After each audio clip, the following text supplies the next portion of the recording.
You're still watching Ways hashtag What Are You Saying? It's a beautiful Tuesday evening right here in the city, in the heart of the city, Lagos. That's where we're broadcasting from. The African Democratic Congress, ADC, is leading the Third Force coalition ahead of Nigeria's 2027 election, bringing together major opposition voices to challenge the ruling APC President Bola Tinubu. Now, key figures in the coalition include former Vice President Atiku Abubakar, a former Anambra Governor Peter Obi. That's, I think, might literally have like a question mark. I'm not sure because there's a lot of back and forth with all of that. Now, an ex-governor or Kaduna Governor Nasir El-Rufai, the movement signals a serious bid to reshape Nigeria's political future. Now, to make sense of all of this, unfold and talk about more of this is Jonathan Abang, who is joining us. He's the South-South coordinator of the Take It Back movement. Yes. Jonathan, thank you so much for joining us.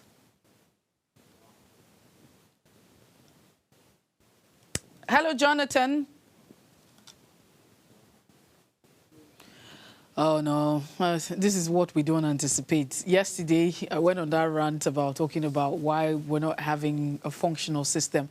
I'm being told that we have Jonathan back. Jonathan Abang, thank you so much for joining me tonight on the show. Oh, no. Well, so the conversation for tonight, we're looking at the coalition. It's a conversation that is making the rounds in different quarters. So if you go to social media, wherever it is that you look at, the conversation is about the third force. But again, this is actually happening earlier than usual, just like we had the conversation with Marianne the other time, that the politicking and the politics and all that's going on is happening too early. Now, prior to this time, we understand that it happens, but not at this particular time.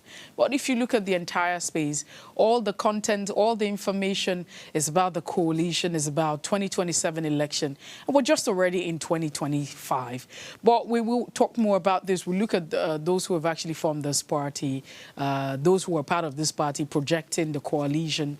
Again, if you also remember the word thought force, in 2023, the thought force was a very dominant word in our lexicon, and the thought force, came to be a thing in the Nigerian lexicon due to, if you remember, the former president Olusegun Obasanjo, at the time where there was a desire or an intention to, come back for a third term. I don't think that was the case. So he wrote a letter to the former president, Buhari, and then he talked about the fact that the APC and the PDP had failed, and so therefore there was a desire. I think that it was born from there. That was the origin of the word, the thought force. Do we have Jonathan back, please? Okay. Hopefully we have Jonathan connect with us, but in the meantime, we'll just go on this quick break, and when we return, the conversation continues right here. Please stay with us.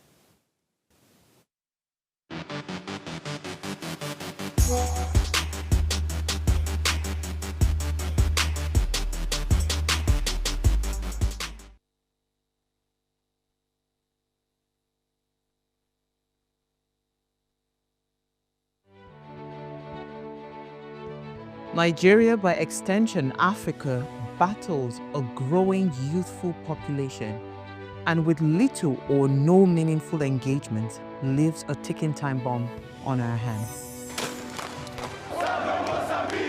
We are a blessed continent with great wealth, both in people and material. Our focus on ways remains driving conversations that affects us all.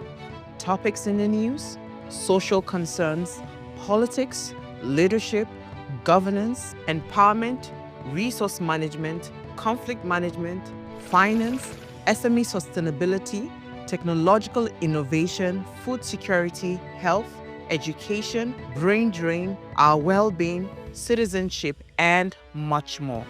Our goal is to continuously drive these conversations, keep them burning at the table to effect a positive change, both for our nation and continent. Ways, what are you saying, has a secret ingredient that completes the conversation every single episode, and that ingredient is you.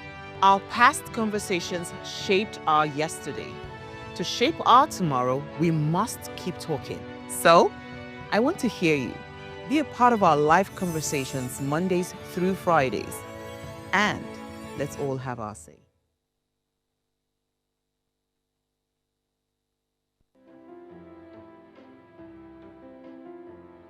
This season on Heartlands, we're committed to making a difference in people's lives.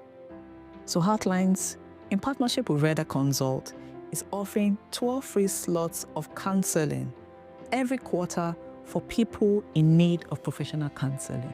Additionally, we're taking on 2 pro bono cases for individuals navigating a challenging divorce. To participate, please send an email to counsel@vedaconsult.com with your story. Our team will carefully review all submissions and will contact all the shortlisted candidates. Heartlands is live Mondays to Fridays at 10 p.m. So engage with us.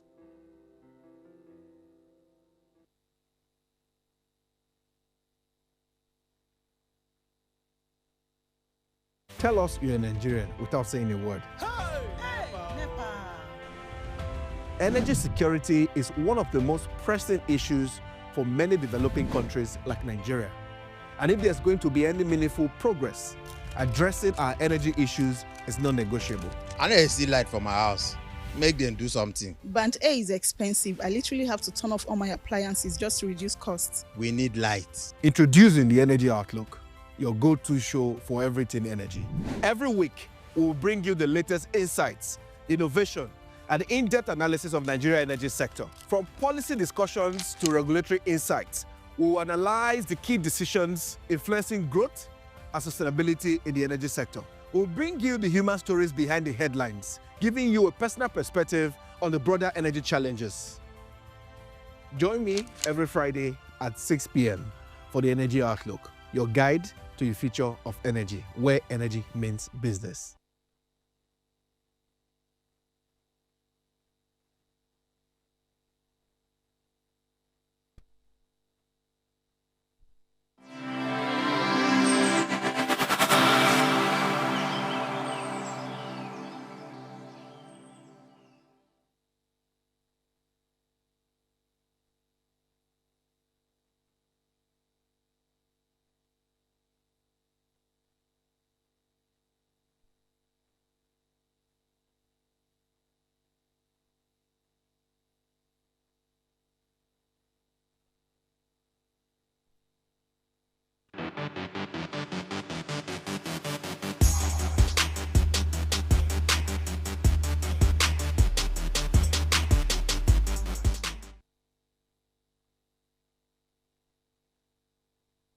You're still watching Ways, hashtag what are you saying? Tonight, we're talking about the coalition ahead of the 2027 election, the thought force, if you like to say. Remember vividly that the thought force was also a very prominent word in our lexicon in 2023. Again, we're back at it. The election year is quite far, but then again, it is what's happening across different parts. I do have Jonathan Abang, who is a South-South coordinator, Take It Back movement, who joins us tonight to make sense of all of this. Jonathan, thank you so much. I'm glad that the network and power supply and everything has allowed you to join us. It's terrible mercy. I must apologize to Upgrade TV fans and those watching, and Nigerians and those the world over. Just as you were about introducing me, probably the third force took the light. I don't know, but that's just it. It's a pleasure to be here. That's very comical. I really hope we'll make light of it. Okay. So let's start off with this. What do you make about, or what do you make of the, the ADC projecting itself as a third force? I mean, no one would think that the ADC, it's more like if you want to talk about political parties, you want to describe them as an underdog. There's not a political party that's very popular, in the political environment of Nigeria. What are your thoughts on the emerging third force for ahead of the 2027 elections? Well, thank you for that. I should say this. The ADC is not a third force. we actually had 1979 election where you had the UPN, the MPN, and the MPP. The Nigeria People's Party, the MPP, was basically what was more like the third force back then. In 2023, some may argue that the Labour Party was some sort of a third force because it came to challenge the duopoly of the All Progressive Congress and the People's Democratic Party. But realistically, when you're talking about third force in politics and political ideology, you should be looking at, a third ideological base.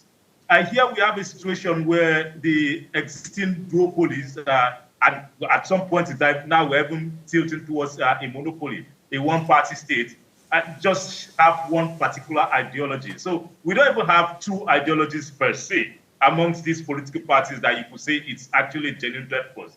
If there is something, we have a duopoly of ideological positions when it comes to political parties in Nigeria. The ADC, the APC, the PDP, the Labour Party, the YPP, and the rest of them all have the same ideologies. When it comes to people's welfareism, their policies and what have you, they all support neoliberal policies.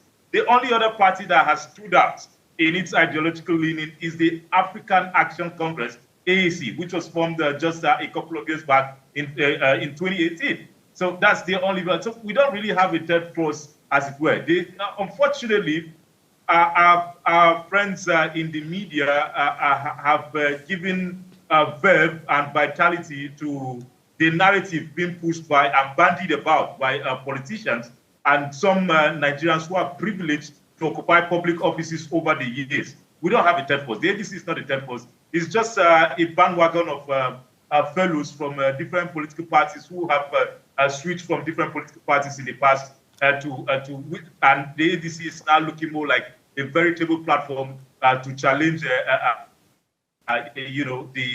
the party that is in power right now, which is the All Progressive Congress. Okay, so if you say that the ADC is not a third force, it's just another platform that has put itself there to challenge the ruling party and to maybe unseat the ruling party, because, again, would also need to understand why the political parties exist. This is the reason they exist. What do you think about it? Do you think that they are the platform? Of course, we know how the APC became. The APC is actually a coalition of, different political parties. So what are your thoughts? Do you think that they stand a chance? Yeah. Most definitely. There's no doubt about that. Every political party stands a chance. Before the 79 election, we had about 50 political parties. By 83, they were whittled down to 5. In 2019, we had over 90 political parties, and in 2023, they were whittled down to 18. And we heard INEC even tell us that, oh, look, they have over 100 applications now for different political parties, for associations wishing to become political parties. And now the difference between the ADC and the APC is that while the APC was an association, a coalition of existing political parties and factions of some political parties that merged to form the All Progressive Congress, the ADC has always been in existence and has even won elections, State House of Assembly, and the rest of that. That's why it's still there right now. And people are now moving into ADC. More or less, they are resigning from their existing political parties. They are not merging. They are not forming a coalition per se. They are just decamping from one political party to another, which is something that is very common in the Nigerian political scene, right? So that's what is happening. That's the difference between the ADC and the APC. But does the ADC stand a chance? Oh, yes, most definitely. Just to say, before the 79 election, the 83 election, and it beats, the only thing that was different was the 92 election.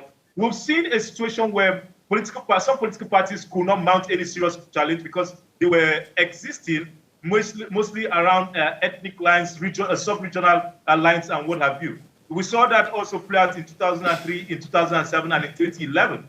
It was only in 2015 that we saw a major challenge to the PDP, because the PDP somehow in 98, coming to 99, decided to have a more wide national appeal. Now, this will seem like to had AD and APP along mostly regional lines, and that also played out in 2003, played out in 2007, and in 2011. In 2015, the CPC, the AMPP, and the ACN came together to merge to form the APC, and that was when they could easily mount a challenge that defeated the PDP.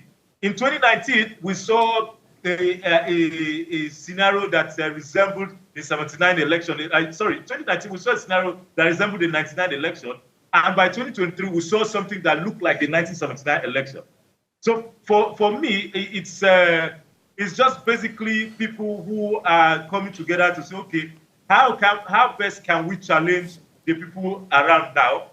And if you ask the question, what exactly are they actually proposing that is different from what was proposed before 2015, what was proposed in 2019, what was proposed in 2011, 2007, and 2003? It's not so different.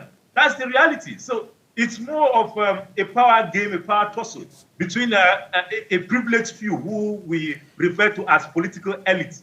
That's just the reality. Because but Jonathan, let me cut you. Let me cut you there now. As much as we'll constantly put the argument as to whether it's actually the time for us to have this conversation about 2027 elections in 2025. Again, Nigeria is grappling with so much inflation, insecurity, failing infrastructure, healthcare. There's so much that's going on. Epileptic power supply. The list is almost endless. So whether it's the third force or the coalition or the opposition as it is, do you think that they are speaking to the pains and the needs of the ordinary people and Nigerians? No, they are not. That's the simple truth. No, they are not. Let's take, for instance, just in your opening segment, you were talking about the issue of the Joint Admission Matriculation Board, JAM, and as well as the federal government saying that, look, the youngest you can be to gain admission into a university right now, a tertiary institution of learning, is 16. Now, here's the funny thing, Mercy, and I would like our listeners to know. The youngest person to ever earn a PhD was a German called Carl Wittig, who received his doctorate at the age of 13. Johann Heinrich Friedrich Carl Wittig. He was born in 1800, and by 1814, at the age of 13 years and some change, got his PhD. And then in Nigeria, the youngest PhD holder we've had is Dr. Olaoluwa Oluwadara, and he was just 24. So that means that at this point in time, we do not even stand a chance for someone to beat Dr. Oluwadara's record. Because if you gain admission at 16 into a public institution, most likely strike will happen or one other thing will happen, and you will not leave in 4 years' time. That's the reality we face. And by the time you're done, you do 1 year of mandatory service, and then come back to do your MSc or MA, as the case may be, and then proceed for your PhD.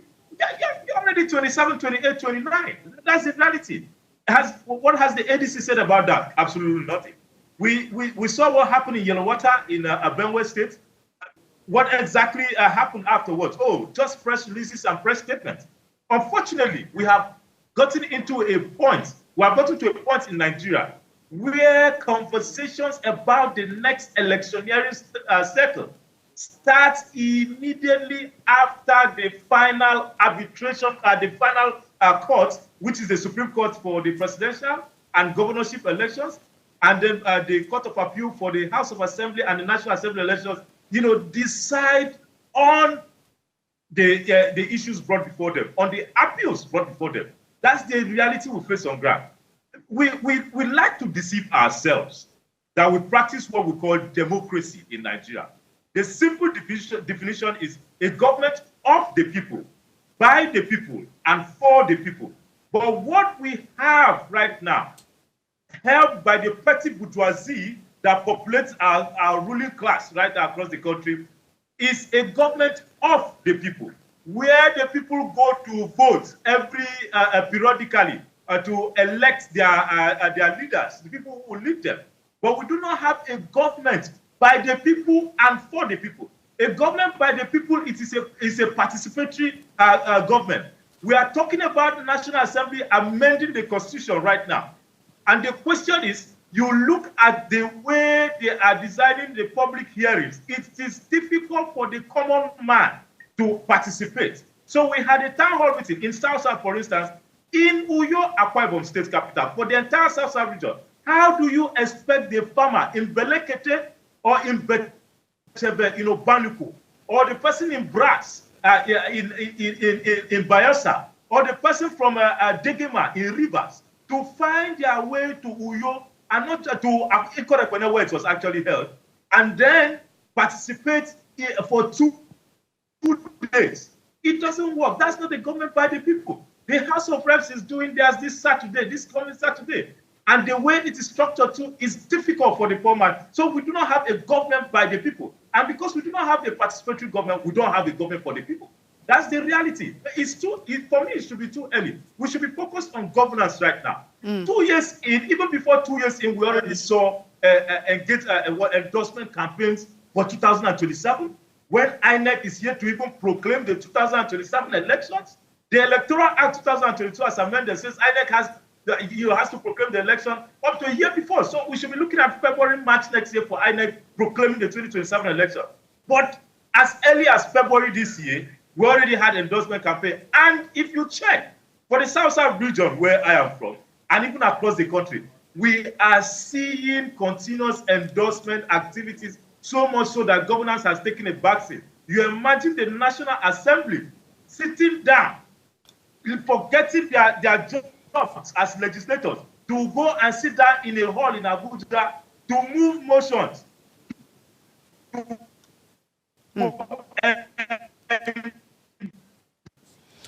All right, Jonathan, I think that we seem to be having some sort of...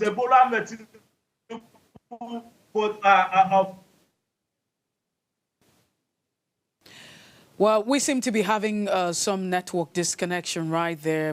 Quite unfavorable. Hopefully we have you, connect with us.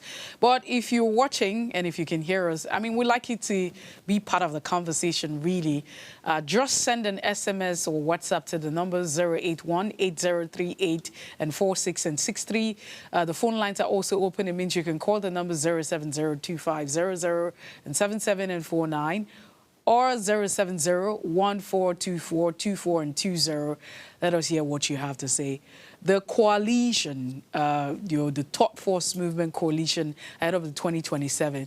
Now, all we're trying to say is this, is that in 2023, it was something that was very conversation. It was just a popular thing. Every other day we get to talk about this. And what it means is that you have different political parties or different persons who have come together is a merger. So political party A, B, C, and D come together and say, hey, we want to wrestle and we want to take over power. We want to unseat whoever is in the position of authority. As much as that's good, because if you look at the essence and the reason why political parties exist, just like pressure group, everything that is created has a reason and a purpose. So political parties exist, to wrestle power, to control power, to be in charge and be in government. But that's not even the real deal. It might be the consent for them. The thing is, what is the reason that you're wrestling power for? So we also saw how, in 2015, the APC came in and is on board today. There's a lot that came on board. We're going to fight corruption. It was just going to be quite different. Should we just go on? If I don't have electricity, if you don't have electricity, in the next 6 months, don't vote for me again. In next 1 year, there were just so much rhetorics that was going on, so much pronouncement and statement. So the question we're asking is, at this point in time, the Thought Force movement is back again, the coalition, if you like to say, and the ADC is presenting herself away from the, political parties that you probably would have expected, like the SDP. It looks as though the LP, that's the Labour Party, is out of it. Then you ask, for what purpose? Whose interest is all of this for? At the end of the day, you want to look at the caliber of persons, the people that are represented again, whose interest are they representing? Quite unfortunate that there's lots going on, but we're just begging for answers. We'll just go on this quick break, and when we return, the conversation continues right here. We hope to have Jonathan join us again. Please stay with us.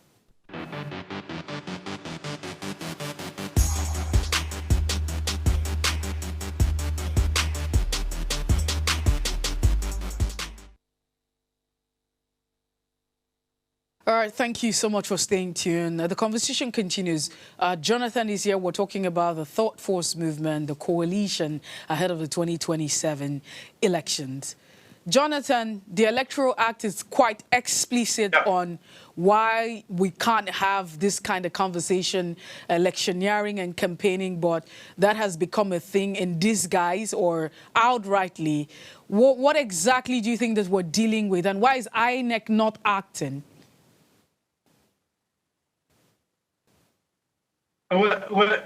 It's funny because the Independent National Electoral Commission is just independent by name. And that's the reality. There are a whole lot of infractions that political parties commit that you find INEC turning a blind eye. Take, for instance, they are supposed to submit their account details, like a balance sheet to INEC annually. And you ask yourself, how many political parties have actually done that since 1999? That's the reality we face. So, but unfortunately, you see a situation where most times INEC will tell you that they lack manpower, and sometimes they will tell you that, look, they are studying these things, and other times they will tell you they lack prosecutorial powers to, enforce certain guidelines and certain aspects of the Electoral Act and the Constitution, which mandates INEC to carry out this action.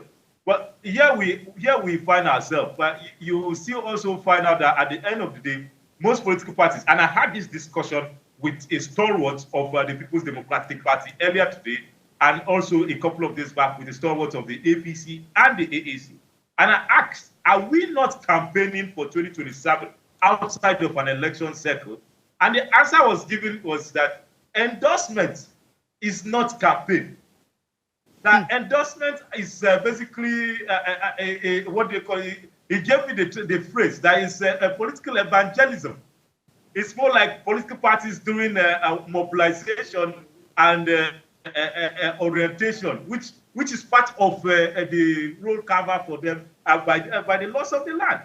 You see, so it was rather funny. So this is something. But the question then is, why has INEC not even tried to challenge this in court or something like that? Well, you have a situation where most of the INEC staff and what have you, most of the resident electoral commissioners, the national chairman, and the rest of that are appointed by the ruling party. As a matter of fact, we had a situation where a particular national commissioner that was nominated by a nominee for national commissioner by the past administration of President Muhammadu Buhari was a card-carrying member of the All Progressives Congress in Delta State. It was the public outcry that now made that nomination not to scale through. And this is something we've seen over time. Who says there have not been others who went through? In Cross River State, for instance, the Cross River State Independent Electoral Commission, we have commissioners there whom they have shown. So this is something that goes all around. And when you have these individuals there, what do you expect them to do? That they are not Nigerians, or that they are not humans, or that they are not loyal to the powers that be that put them in that office? That's the reality we face. Unfortunately, that's the reality we face. And it's the reason why we as Nigerians, as citizens, will have to sit down and wait till when they come to meet us that, oh, there's a coalition or there's a conversation about elections before we begin to hold our leaders accountable. Accountability means that from the time that we're in July, they will soon issue out a budget circular for the 2026 budget across the states of the federation and the federal government as well. So that will mean that we have to take a look at that document, study it, and then also ask our lawmakers, ask the ministers from our states and what have you, what exactly are you going to do differently in 2026? We are in a country right now where the 2024 budget is still being implemented in July 2025, and it has even the The National Assembly said they can implement it till December. So that means that by 2026, we'll be implementing 2025 budget. So when will the 2026 budget come into So we have to sit down and discuss. And when people bring conversations, when some of these privileged fellows who bring conversations about third force or coalitions or decamping or defecting or whatsoever, even when the media pushes it, from our devices on social media, we can push the narrative we want, which is governance and administration. When we get to politics, we do it. But right now, the focus should be governance and administration. We should not be distracted with the shenanigans of a select few who have been privileged to occupy certain positions, and some of them have buffeted on our Commonwealth a la carte over the years. And that's why you can find someone tell you or say, okay, how did you buy a Rolls Royce? And they'll tell you we should leave that one first. A public servant in Nigeria, well, your question was on INEC. It just goes to show the kind of people that we are. So when you have someone like that dominate a national commissioner or someone to be resident electoral commissioner, what do you expect the person to do when he calls the shot as a member of the election management body of the Independent National Electoral Commission? But so for the people now, because from what you've actually said, whether the coalition, whether the opposition, it doesn't really look like all those who have actually come to us and canvass for votes and acts have always come with the intention to represent the interests of the people. So again, from all the forces and all of the mergers that we have seen, what lessons can be learned from that of the 2019 or from whatever, all of the coalition has happened, 2023 and up until now? What do you think that the people should look out for? What kind of questions should the ordinary people ask? Now, there was something my colleague, senior colleague and friend, Agba Jalibo, shared with me moments ago, which said that most times the people we, the citizens, refer to as capacity leaders, that when they travel out of the country, they take photographs in very posh environments and send to us, their constituents here in Nigeria, to post on our social media handles and shout capacity, capacity, capacity. That the next time they send us to we should tell them to replicate Nigeria so that we too can go and snap.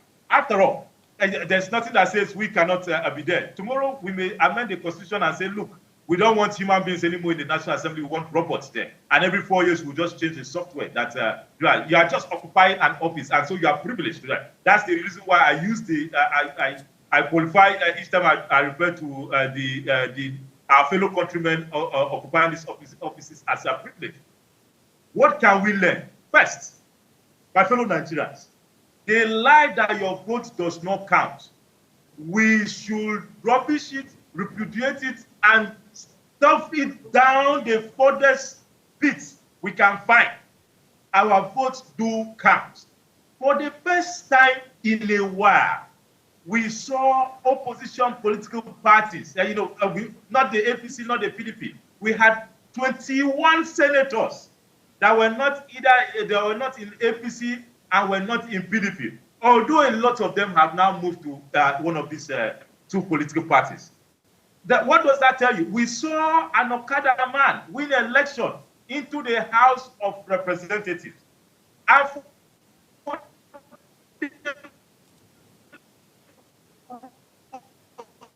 oh, Jonathan. Jonathan, can you hear me?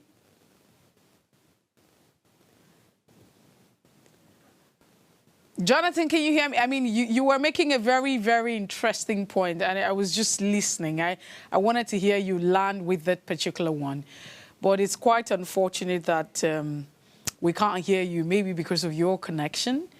Quite unfortunate, very unfavorable at this point in time. But Jonathan, if you can hear me please? So I think I'll just take it up from where, the point that he was making. And Jonathan has said that we have to, for the lessons to learn from 2019, 2023 or the coalition. Because again, if we're saying, or if there's a conversation that's going on that what you currently have on the table is not what you want, you're not comfortable with it, you don't like what's happening, again, especially if you look at the fact that it's actually a continuation, you know, it's a continuation of one party to another party. So the APC was actually in power, being led by the former president, Muhammadu Buhari, and of course now we have Bola Ahmed Tinubu, who's, you know, the president. So there's some sort of continuity, and then you expect that there should be some sort of ease, because I've of recent times had the president said that it's not viable, it's not doable to fix Nigeria's problem or solve the problem of a country in 2 years. He's talking about 2 years of him being in office. But you want to also look at on the premise that he's coming from, or where he's coming from. There's some sort of continuity. And that's one of the characteristics of government that you will be taught at an elementary level, that government is a continuum. So again, what exactly is the excuse? So if there was a blueprint that has already been established from 2015, it should be some sort of ease. From 2015 up until now, everywhere should just be very slow, sweet, swift, and awesome. We should be reaping the fruit of our labor. But, well, that's not the case, as you can see, and as a lot of people are already saying. So it brings us back to the conversation of if the coalition or if the ruling party, the party that we have actually right now on board, is not delivering, and then the coalition or those who are actually coming together, the thought force, whatever you want to tag it as, is not the real deal, then what exactly is the real deal? It might just be a question that I would ask Jonathan if we're able to have him connect back. So what is the real deal?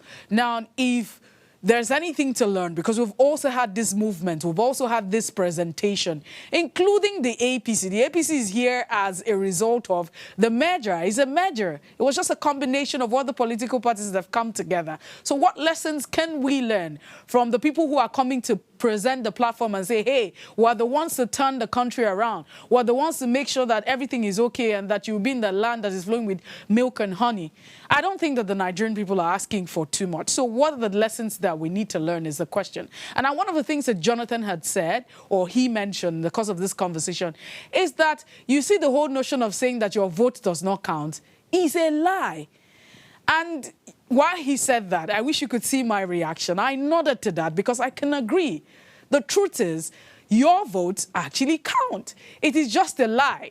It is always a lie that is being told to you, you know, by those who want to control the narrative, whatever it is you want to call them, the political gladiators, to just make you, discourage you from coming out to vote.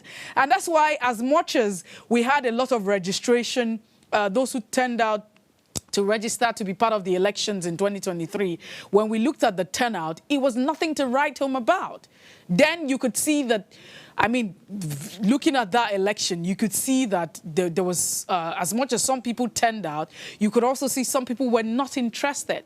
People were just going about their businesses and like nothing had happened or nothing is even happening.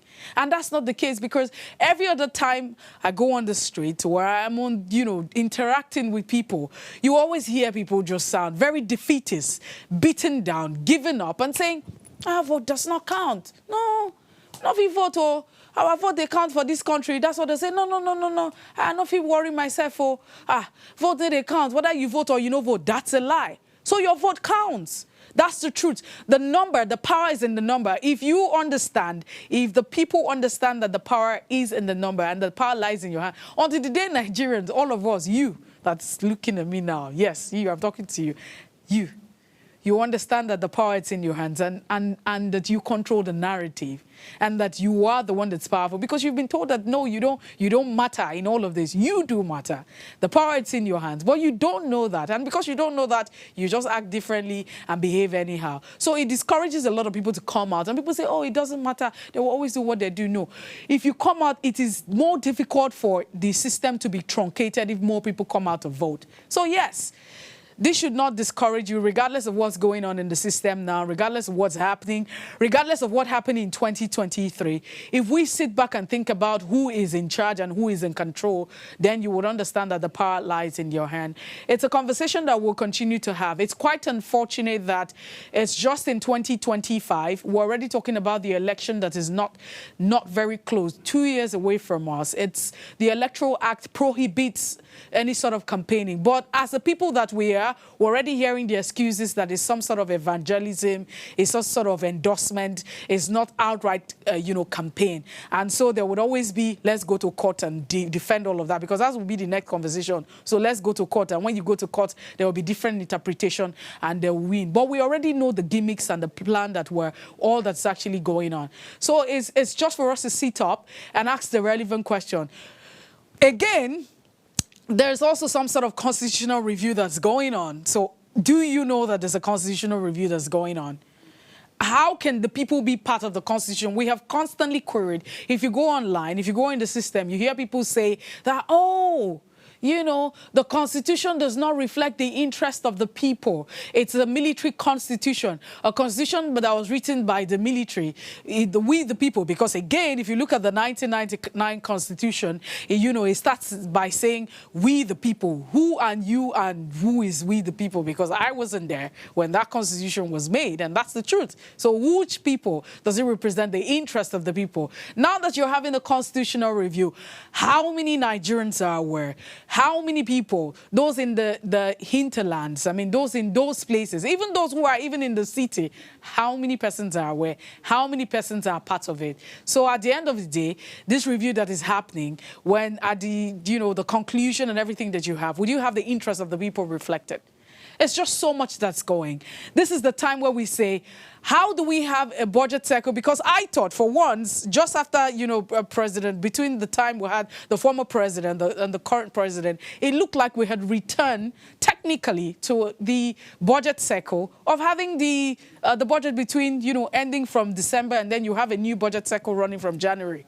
Yes, because that's what it's supposed to be. So the presentation at the end of the day, we had anticipated that the presentation had taken a different turn and the budget cycle will be running differently. But that's not the case. So you now have 2024 budget that was not implemented because the process and the delay and everything happened late. And so it's currently running concurrently. It has an implication for development. Again, you want to look at how much is allocated to the budget. This is not just at the center, because it's not only the federal government that exists.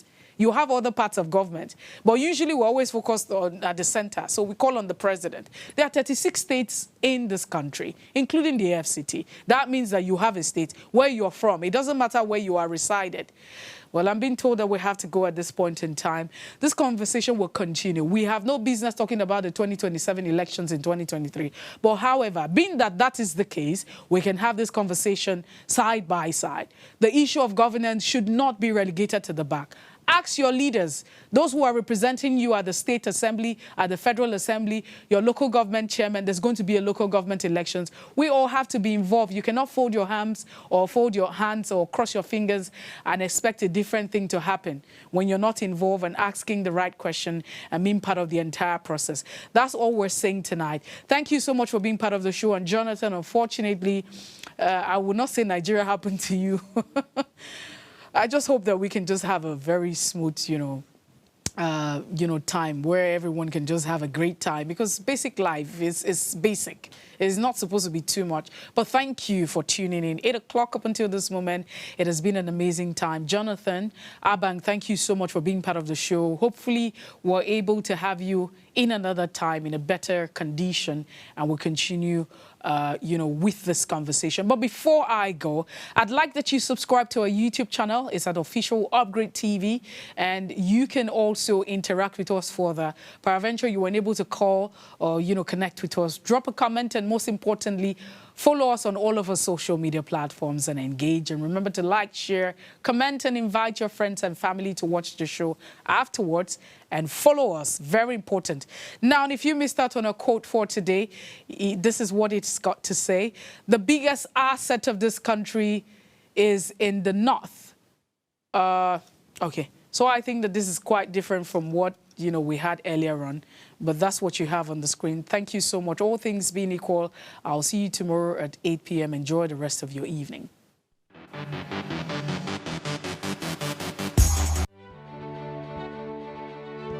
Nigeria, by extension Africa, battles a growing youthful population, and with little or no meaningful engagement, leaves a ticking time bomb on our hands. We are a blessed continent with great wealth, both in people and material. Our focus on ways remains driving conversations that affects us all.